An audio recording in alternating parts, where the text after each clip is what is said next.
ભાવનગરથી સમાચાર બગદાણા હુમલાની ઘટનાના ઘેરા પ્રત્યાઘાત બગદાણાના પીઆઈ ડાંગરની બદલી પીઆઈ ડાંગરની કરી દેવાઈ છે લીવ રિઝર્વમાં બદલી હાલમાં જાણકારી મળી રહી છે ખૂબ જ મોટા સમાચાર લાંબા સમયથી બગદાણાના પીઆઈ ડાંગરની બદલી અથવા તો તેમના વિવાદને લઈને ચર્ચા ચાલી રહી હતી તો ડાંગરની હવે લીવ રિઝર્વમાં બદલી કરાઈ હોવાની જાણકારી મળી રહી છે બગદાણાના હુમલાના આ ઘેરા પ્રત્યાઘાત પડી રહ્યા છે તેવું માનવામાં આવી રહ્યું છે કે જેના કારણે આ પીઆઈ જે છે તેને લીવ રિઝર્વમાં બદલી કરી દેવામાં આવ્યા છે દ્રશ્યો પણ આપ જોઈ રહ્યા છો કે જે રીતે મારવામાં આવ્યો હતો સમગ્ર ઘટના સમગ્ર મામલો જે છે તે માથાકૂટ આગળ વધતી ગઈ હતી એક વ્યક્તિને મારવામાં આવ્યો અલગ અલગ લોકોના નામ આપવામાં આવ્યા તેમાં પોલીસે તપાસ શરૂ કરી વધુ માહિતી ન્યૂઝ 18 સંવાદદાતા નીતિન પાસેથી મેળવીશું નીતિન હાલમાં શું વધુ જાણકારી મળી રહી છે પીઆઈની બદલીને લઈને જે ચોક્કસ વાત કરીએ તો જે બગદાણા પંથકમાં જે થોડા દિવસ પહેલા જે હુમલો થયો હતો કોળી સમાજના યુવક પર હુમલો થયો હતો તે બાબતને લઈને આજે હીરાભાઈ સોલંકી છે અને તે બહોળી સંખ્યામાં સમાજના લોકો સાથે ત્યાં ઉપસ્થિત થયા હતા અને જે પીડિત છે નવનીતભાઈ તેમને મળ્યા હતા અને તેમને ન્યાય માટે આશ્વાસન આપ્યું હતું હીરાભાઈએ જાહેરમાં કહ્યું હતું કે જે કોઈ ચમરબંધી હશે તેને સજા આપવાની છે અને તેના માટે તેઓ ત્યાં મહુવા પહોંચ્યા હતા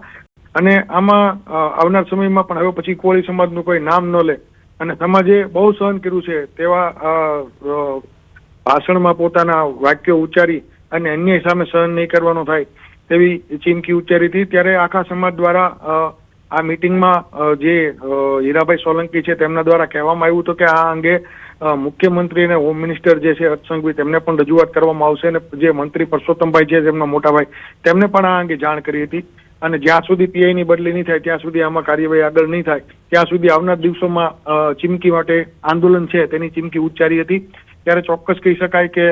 હાલ ભાવનગર એસપીએ નિર્ણય લીધો છે કે જે ડાંગર છે પીઆઈ તેમને અત્યારે હાલ આ ઘટનાને લઈ અને લીવ રિઝર્વમાં મૂકી દેવામાં આવ્યા છે જી આભાર નીતિન સમગ્ર માહિતી બદલ તો હાલમાં લીવ રિઝર્વમાં મૂકવામાં આવ્યા છે પીઆઈની બદલીની જે માંગ હતી તેને લઈને આ નિર્ણય કરવામાં આવ્યો હોવાની પ્રાથમિક જાણકારી મળી રહી છે તો ભાવનગરના બગદાણા આશ્રમના સેવક પર હુમલાનો મામલો અખિલ ભારતીય કોળી સમાજે નોંધાવ્યો વિરોધ મહુવા મામલતદારને આવેદનપત્ર આપ્યું કોળી સમાજના નવનીત બાલદિયા પર થયો હતો હુમલાખોર માયાભાઈ આહિર સાથે સંકળાયેલા હોવાનો આરોપીને પકડી કડક કાર્યવાહી ન કરાય તો ઉગ્ર આંદોલનની ચીમકી ઉચ્ચારી છે માયાભાઈ આહિરે કાંદીવલીમાં યોજાયેલ ડાયરામાં બગદાણાના મેનેજિંગ ટ્રસ્ટીના નામનો ઉપયોગ કર્યો હતો જેને લઈને આ વિવાદ સર્જાયો હતો જે બાદ માયાભાઈ આહિરે વિડીયો બનાવી માફી પણ માંગી હતી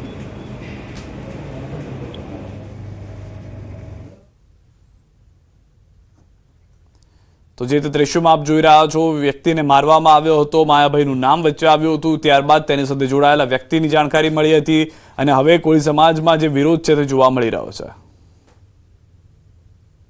હુમલા થવાનું કારણ એ છે માયાભાઈ આહિર જે લોક સાહિત્ય કલાકાર છે એમને મુંબઈમાં જઈ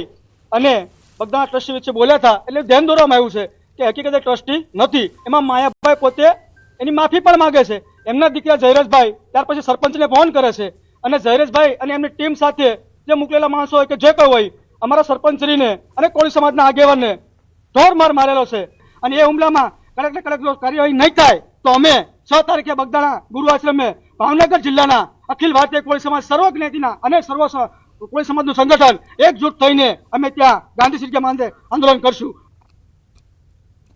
તો બગદાણા આશ્રમના સેવક પર હુમલાનો મામલો ધારાસભ્ય હીરા સોલંકી પીડિત પરિવાર સાથે મુલાકાત કરવા પહોંચ્યા હતા અને નવનીત બાલદિયાને પણ મળી ન્યાય માટે આશ્વાસન આપ્યું હતું ગૃહ રાજ્યમંત્રી અને મુખ્યમંત્રીની રજૂઆત કરશે ભાઈને કીધું મેં કે ભાઈ સોમવારે તમારે મારા હારે આવવાનું છે એમ સોમવારે તમને મારા હારે આવવાનું છે અમે હોમ મિનિસ્ટર સાહેબ પાસે સીએમ સાહેબ પાસે